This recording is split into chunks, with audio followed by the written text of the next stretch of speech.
যুক্তরাষ্ট্রের অভিবাসন নীতি নিয়ে বিশ্বজুড়ে তৈরি হয়েছে এক নতুন বিতর্ক। সম্প্রতি প্রকাশিত রয়টার্সে একটি চাঞ্চল্যকর ডেটা অ্যানালাইসিস থেকে জানা গেছে, প্রেসিডেন্ট ডোনাল্ড ট্রাম্পের দ্বিতীয় মেয়াদে মার্কিন আইস বা অভিবাসন ডিটেনশন সেন্টারগুলোতে বন্দীদের মৃত্যুর হার আগের তুলনায় অর্ধেকেরও বেশি, অর্থাৎ দ্বিগুণেরও বেশি বৃদ্ধি পেয়েছে।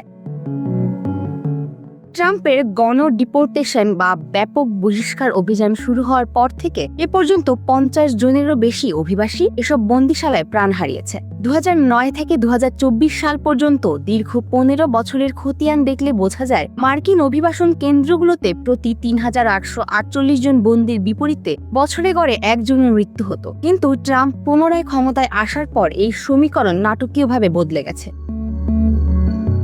প্রাথমিক সরকারি তথ্য অনুযায়ী এখন প্রতি 1630 জন বন্দির বিপরীতে একজনের মৃত্যু হচ্ছে, যা আগের হারের দ্বিগুণেরও বেশি।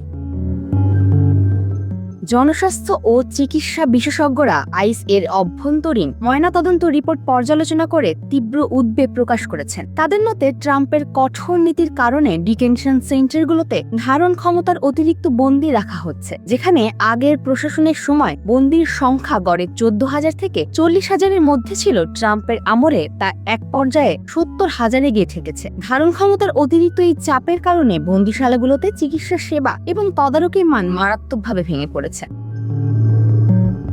আইসের রেকর্ড অনুযায়ী মৃতদের মধ্যে একটি বড় অংশ, অর্থাৎ 21 জনকে মৃত বা সম্পূর্ণ অচেতন অবস্থায় উদ্ধার করা হয়েছে, যার মধ্যে 10টি আত্মহত্যার ঘটনাও রয়েছে। এছাড়াও হৃদরোগের সঠিক স্ক্রিনিং ও ক্রনিক ডিজিজ ম্যানেজমেন্টের অভাবকে এই মৃত্যুর পেছনে অন্যতম বড় কারণ হিসেবে দায়ী করছেন বিশেষজ্ঞরা। যদিও হোমল্যান্ড সিকিউরিটি বিভাগ মৃত্যুর হার বৃদ্ধি এই দাবিকে সরাসরি অস্বীকার করে বলছে, এটি মোট বন্দির তুলনায় খুবই সামান্য।